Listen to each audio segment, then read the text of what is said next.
Okay, so about 500 years ago, a fella called Nicholas Copernicus, you'll notice Nick, which means the devil, is in his name twice. Nicholas Copernicus. Same as Galileo Galilei, which means to move. Fancy that. They were his last words when he recanted. He whispered, and yet it moves. Well, that's what Galileo Galilei means. To move, to move. These guys were all Jesuits. The Jesuits began their New World Order with their new model of the globe, because the old world order, according to the Egyptians, the Mayans and everybody else, including the Australian Aboriginals, had a stationary horizontal plane. Yes, your ancestors, or you globies, your ancestors 500 years ago knew the truth. And were they stupid? I don't think so. Have a look at some of the cathedrals getting around that are about 2,000 years old. Have a look at the pyramids. We can't replicate them today. If they knew how to do that, they knew what the earth was. Copernicus came along, the Jesuit, I'm going to show you that right now, and changed it. That's why we have something called the Copernican Revolution.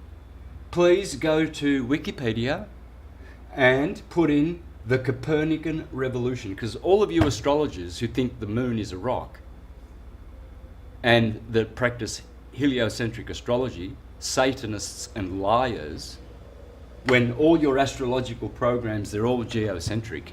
Why are they geocentric? Why is astrology all geocentric? That's the default setting on all the applications and websites. So I'm calling out all you globey astrologers as well. You're liars, you're Satanists, you're false prophets. So check out Copernican Revolution. These people are involved in a revolution. It's called the New World Order, based on the globe, the false idol, which generates all these ideologies: globalism, global community, global lockdowns, global religion, global governance, global finance, global warming. When there is no globe? Oh, well, yes, there is. There's on your kindergarten teacher's desk. That's where you'll find the globe. Yeah. And what to say on the bottom of the sticker? Not for educational purpose. Exactly, and on the bottom it will tell you not for educational purposes, which means if you're a dunce enough to think that you live on this space ball, Santa ball, the Santa ball, well then you're an idiot, and that's education. Mark Twain said, I spent years educating myself and years unbrainwashing myself. Yeah. So here's the history of Copernicus, friends. Please go to Wikipedia and put in the words Pope Paul III, and you'll find that his name was Alessandro Farnese. Would that be one of the richest elite black nobility Venetian families of history who came from Persia to Rome? The Farnese family? Would that be the same family that, together with the Borgia family, created the Jesuits in 1539? And then Copernicus posthumously, after he died, Copernicus, the supposed historical Copernicus, released the book on revolutions in 1542. So what was going on in that decade? Well, it's interesting. They convened Pope Paul, the Farnese, who is the great-grandfather of Fidel Castro. Castro is of the Farnese family. They own a lot of land. Trust me. A lot of the USA belongs to the Farnese family. These guys were the globalists, because already people had been going across the Atlantic. They knew the earth was, the sea was level. They knew that it was a stationary earth. So they had to make a container of all the known lands that they controlled.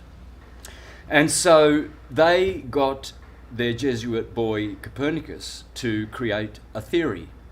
which it still is. It's called the Copernican theory, and he said it's a hypothesis. It's not to be taken as absolute truth. It's only useful to describe certain phenomena. Thank you, Copernicus. Those were his words. Here it says, when you look up Pope Paul III, in the third paragraph you'll read this. Paul III was significant patron of saint artists, including Michelangelo, and it is to him that Nicholas Copernicus dedicated his heliocentric treatise. Well, that's interesting, isn't it? Then the Jesuits started. Then 2 years later, they convened the Council of Trent. The Council of Trent lasted 18 years. Now, there have been 21 councils in the 2,000-year history of the Catholic Church. 21 councils. In 1545 to 1563, 18 years, the Jesuits and the Copernican model, they gathered in Trent, the Council of Trent, for 18 years. All the other 20 councils only lasted 1 year, 2 years, 3 years, 4 years, and one, the longest one, was 5 years. In these 18 years, they called that council the Council of the Counter-Reformation. Because you see, there was two guys getting around that didn't like the Copernican globe theory. And they were called Martin Luther and John Calvin. Let's see what they had to say, shall we? About our dear, loved, revolutionary Nicholas Copernicus. Well, here's John Calvin. Oops. Let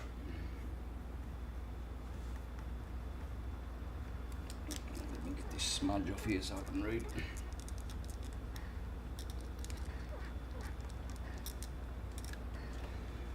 Well, here's John Calvin, and this is what he had to say. We will see some who are so deranged, not only in religion, but who in all things reveal their monstrous nature, that they will say that the sun does not move, and that it is the earth which shifts and turns. Referring to Copernicus, of course, the Jesuit, because he was a Protestant. When we see such minds, we must indeed confess that the devil possesses them. They're Satanists. The globalists, with all their globalist agendas, are Satanists. The globe model is the new world order model, is Lucifer, Satan's model. You've all been deceived. If you're a globie, you have all been deceived. And this is the greatest lie. The bigger you tell them, the bigger they fall. He went on to say, and that God sets them before us as mirrors in order to keep us in his fear. He keeps these stupid globies as mirrors so that we refuse to submit to the herd mind and the science, which hasn't been proven, and we think for ourselves because we are intelligent. What about Martin Luther, his friend over in Germany? There is talk of a new astrologer who wants to prove that the earth moves and goes around on the sky. Goes around instead of the sky, the sun, and the moon. Just as if somebody were moving in a carriage or ship might hold that he was standing still and at rest while the earth and the trees walked and moved. But that is how things are nowadays. When a man wishes to be clever, he must needs invent something special. And the way he does it must needs be the best. The fool wants to turn the whole art of astronomy upside down. However, as Holy Scripture tells us, so did Joshua tell the sun to stand still and not the earth.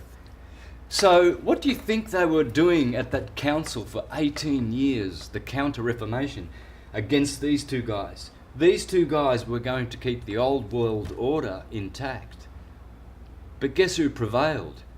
Oh, well, they started a 30-year war, didn't they? Where they massacred these guys. The Calvinists fled to Americas, the Lutherans fled to the Americas. They all fled Europe because the Copernican revolution, the New World Order, began in the Council of Trent.